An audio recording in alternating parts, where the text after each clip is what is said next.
Hi everyone, my name is Zhenya Melnik, and here we have Nick and we have Chaz. They're both from America. Nick was in the Marine Corps and Chaz was Navy. Last time I met Chaz, it was after the Nova Kakhovka Dam was blown up by Russians.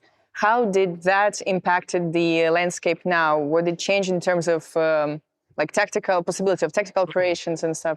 There hasn't been any big difference.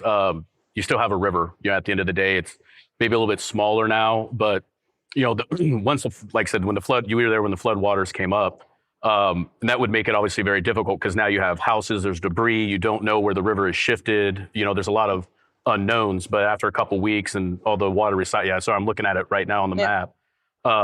You still have a river so the tactics may have to change a little bit because the water may flow a slightly different way, or there's a house that's no longer there, or something like that. But strategically, there's no difference. I'm mostly in agreement with Chaz. I don't think there's really too much of a tactical significance. I think that one of the larger problems below the dam is that, like I stated before, there was a lot of mines and stuff like that along the bank that have now been displaced, and nobody really knows where they are. Not that they really did before either, but I think that might have some significance. And then that area below the dam tends to be more low-lying ground, at least on the left bank. So I could see that it might be saturated now, harder to move tracked vehicles. Do you think it's like actually possible, or what needs to be done to cross the river? What's the main challenge of it as of for now? A lot of people want to treat this river crossing as an amphibious operation. And whilst it will involve boats and crossing, it's really not an amphibious operation. It is breaching an obstacle. This river is no different than a minefield or a wire obstacle. And I think that the largest problem that we are going to face is gaining that initial foothold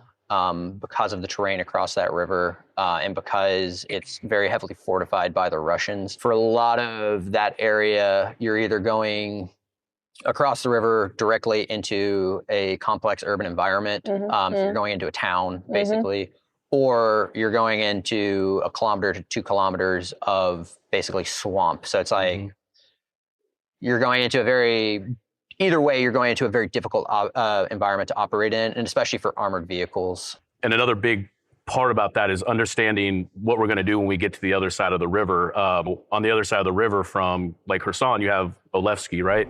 Then once you get through that village, there's nothing. It's a desert. It's really the largest desert in Europe. I think the biggest problem is making sure we're fully prepared to make that push, because once we make that push and we get them on the back foot, we have to be able to exploit that, continue to push them and keep that pressure on them. We can't just get on the other side of the river and go, oh, cool, we're on the other side of the river now. Yay, yeah. So I think that's another big thing that's kind of hindering or slowing down our process to get over the river.